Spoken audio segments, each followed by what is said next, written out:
Today's theme I've picked is one of divine friendship.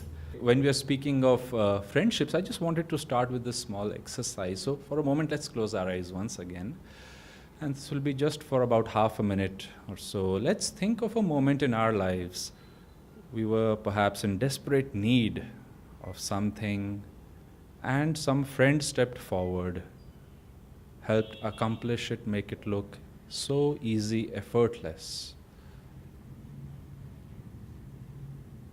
And let's try to remember that feeling.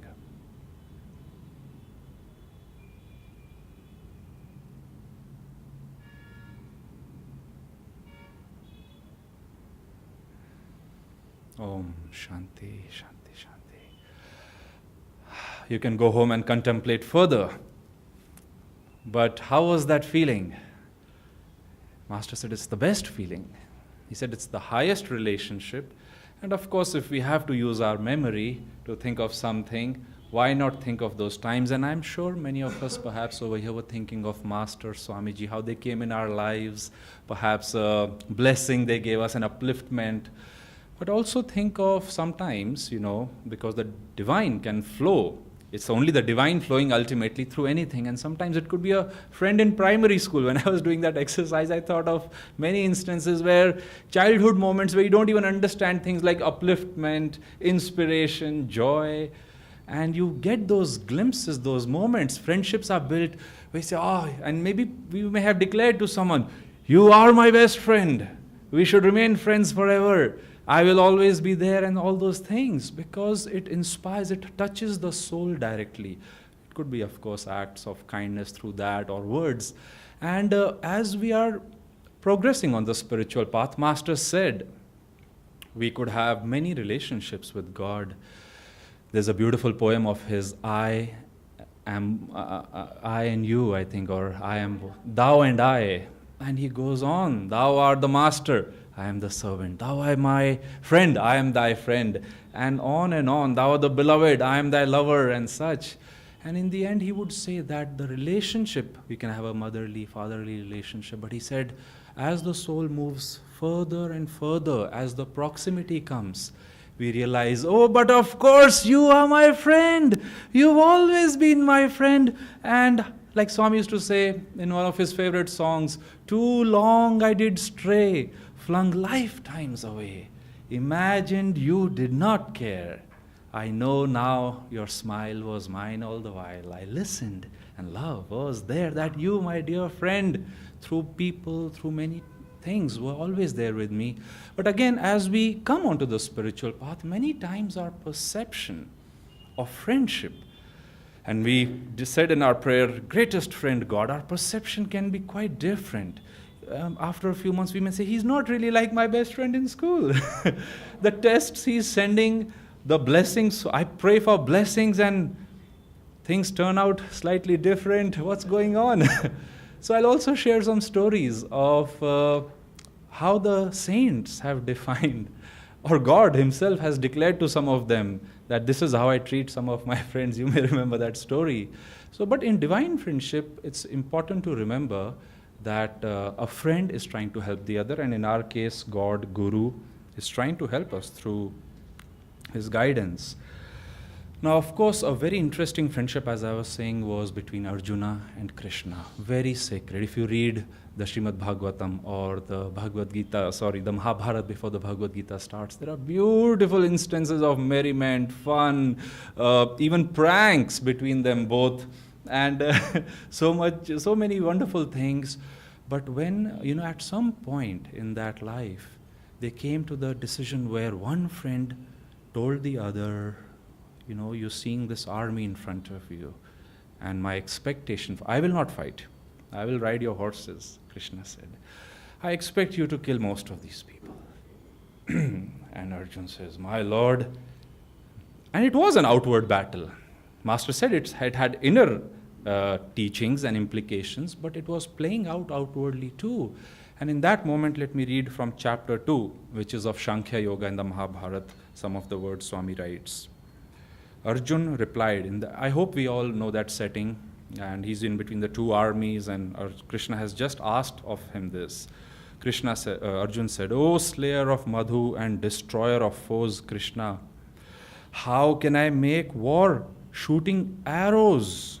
Swami explains, "Of concentration against Bhishma, my own deep-seated ego reality, and against Drona, my own preceptor of past tendencies, which have always defined me as I was and perhaps am. Those great warriors deserve only my respect and reverence."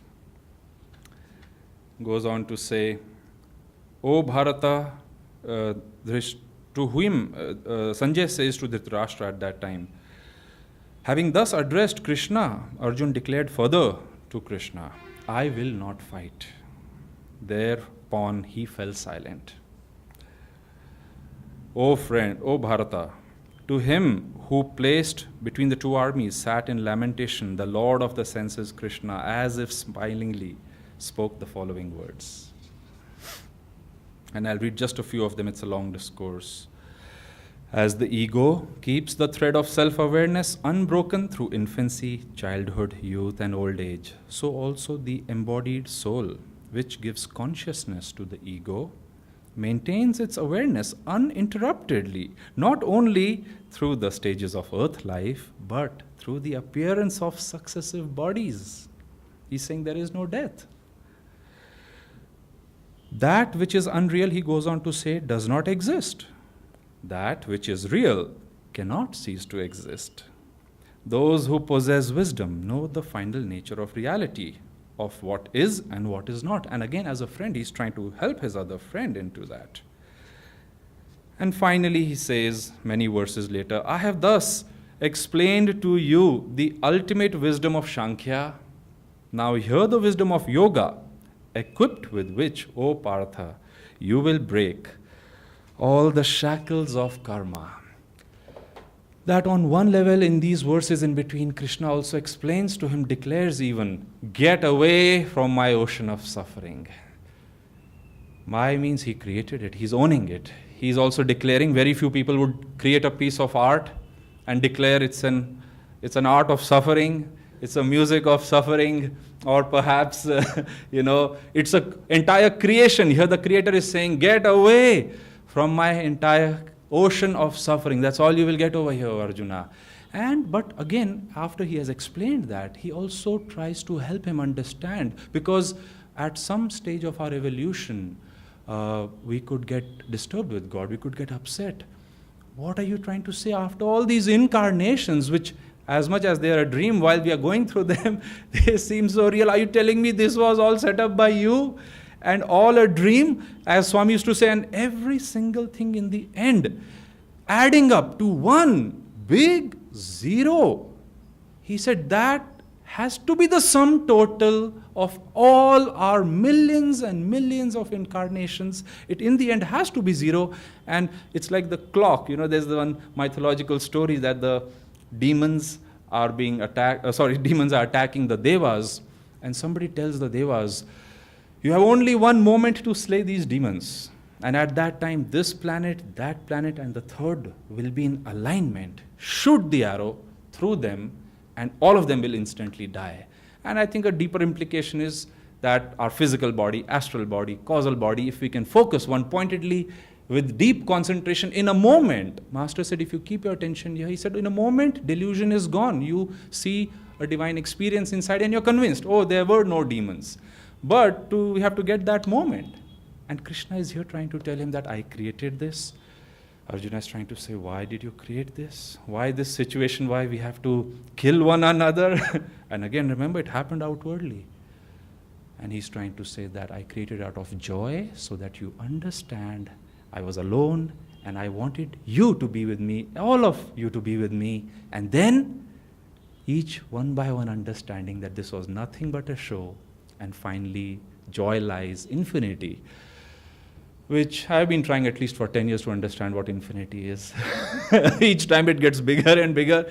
Infinity awaits you on the other side, and hence the saints declare, no matter what sufferings, and these were people who went through challenges, let's call them challenges, challenges of understanding, moments of confusion, which were overcome ultimately by ecstasy. And Swami would say, and none of them said, oh, not really worth it. They would say, even if my sufferings were made 100-fold, it is well worth it. So what is happening on that side? How is this friend who in the beginning is seemingly hidden from us, how he in the end comes to us? And it's important to understand, because what is spiritual, as above, so below. How can we bring those attitudes and that kind of friendship in our day-to-day realities? Because sometimes we may do a disservice to somebody by not asking of them. Swami used to say, recently I shared this in one of my retreats with Dr. Amar was there, and I said, Swami used to always say, ask of people at some appropriate time what you ask of yourself. Otherwise, he would say, how will you know if they are your friends or not? So I shared this with people, and one person said, sir, I will have no friends if I do that exercise. I said, that's the point. That is exactly what Shankya is teaching us, that here you're saying, my child, my friend, my body. How long are you going to hold on, or the body will hold you inside? This is a moving target, and develop the wisdom, the soul understanding. And once that understanding is there, again we can have pranks and fun and relationships just like the great saints had, but it's from a divine perspective. So now coming to some stories of divine friendship. The first is of Radha and Krishna, and this was told by Master to the monks and other devotees. It's a very sweet one. So once they were walking, and as you would know, Master said the gopis and Radha herself were great rishis, yogis of Krishna, they're his disciples, who had reincarnated to play out the Leela, this time in a different gender. So Radha and Krishna were walking by themselves in the forest, and at a moment, Radha had this slight lapse of her awareness, and she identified that she is a woman. And naturally, then immediately as you go into duality, she saw Krishna is a very handsome king, and they're both walking, and she was very much enjoying this moment. And Krishna, of course, knew what was happening. So she said, oh, this is such a hot afternoon, and I'm feeling so tired. And Krishna said, dear, would you like me to carry you on my back for a while? She said, would you? Would you please do that? He said, oh, of course, surely. Just hop onto my back. She said, that's so sweet of you. And he bent a little bit for her to hop. Hop she did. But he disappeared in that moment, Master said. And she landed on the ground and her senses came back. Or she perhaps came out of the senses. And she realized, and she got up, and in her mind she apologized. Oh Lord, forgive me for bringing our friendship to that point. And Master says, Krishna just continued walking, holding her hand, smiling, without saying a word. What a reminder. What a way to uplift without giving any sermon, without giving, of course, reprimand was out of question, because he was seeing her as a friend. Let's think of another example. In this case, this was Swami says Master's one of his favorite stories of how Christ treated his very dear friend, Saint Teresa of Avila. And she never had an easy life, actually, if you study. She always had illnesses, challenges. But this was almost when she was 80 years old. And you would think at the age of 80, it's good to spare people of some outward tests. But divine friendship thinks otherwise. And said, well, she one day was inspired. Many times she would get this inspiration, I have to go and preach in a monastery or go somewhere. And she told the nuns, I think we should go to this monastery. And they said, Mother, we can go in the morning. It's very cold and raining outside. She said, no, we have to go now. Well, they sat in a chariot, they start going. They have to cross a river as they are going. And being the person of will that she was, a devotee of Christ, that's how we are. Oh, let's move ahead, river or no river. And she said, let's go through the waters. And they did. And at another time, God's grace would have easily taken them perhaps even above the waters. But this time the waters totally submerged everyone, everything, chariot, horses, people, swept away, including St. Teresa, Master said. The good graces was she found herself on the other side, dry in a moment, but still on her belly, on the flat on the ground. And she's trying to understand what just happened, and she sees Christ standing over there, smiling at her. And for a moment, she was like, and he says, "Oh, Teresa, don't mind. This is how I treat all my friends." And Teresa Master said, replied to him, "My Lord, that is why you have so few." But again, let's try to understand. Perhaps Christ was trying to tell her, are you thinking you're old? Are you thinking you are the body? Do you think you are going to cross this on your own? Who is the doer over here? Had you forgotten me perhaps in this mission? You're working for me, but sometimes it's easy to forget. We can think we are the masters and not those humble servants who've been given the opportunity to serve masters. There could have been many reasons. And of course, the story came down to us to inspire us that the way God sees, of course, he meant well. She was also actually carrying a tumor at that point, if you read her life story. That again, Christ, what happened to Christ? For a moment he asked God, do you really want me to go through this in the Garden of Olives? And God said yes. So there we go. And of course they also give the strength. That's the other part of it's an uplifted consciousness like Krishna gave to Radha. So in the same way, Christ was given that consciousness and he overcame that. Another example of divine friendship is of this boy who was seeking the discipleship of Babaji. And Nayaswami Arjuna in Italy, read that story very carefully and was explaining it a couple years ago. He said if you study those details, he's first of all an European or somebody from the West. At that time, for somebody from the West to come, walk through the Himalayas, which are huge, not knowing where Babaji is, finally climbing across a ledge to see him. Sir, I've been looking for you. You're the only person I've been looking for. I want to become your disciple. And Babaji says, which friend would give you such an opinion? He says, in your present situation, a state of evolution, I cannot accept you as a disciple. And the boy is naturally upset. He says, if you won't accept me, sir, I will jump down from this mountain right now and give up my life. It has no meaning for me. And Babaji says, then jump. And he jumped. What friendship? Look at that. And now he has to match that act. So he sends 2 disciples. He said, get me his body. The body was brought. He touched it. And lovingly, Master writes, with so much love, sweetness, he says, you have passed a difficult test. Death shall never touch you again. Welcome to our flock. That is the price. In the Beatitudes, Swami says, let men revile you.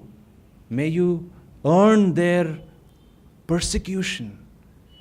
As much as blessings come 100-fold too. He says, that is the price you have to pay to be in the company of saints ultimately. Because what is dying over there? Ego, created by God, but we got attached to it. Body, bestowed by God. Senses, bestowed by God. Relatives, friends, Dronacharya, Bhishma. I cannot do this. And Krishna is saying, who gave you? Like Saint Francis once was weeping because 2 monks in training left when he returned from begging. And he said, where did they go? They left. He started weeping and praying and weeping and praying.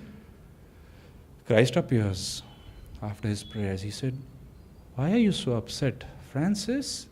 He said, Father, you know why I'm upset. He says, then you should also know who sent you those 2 disciples.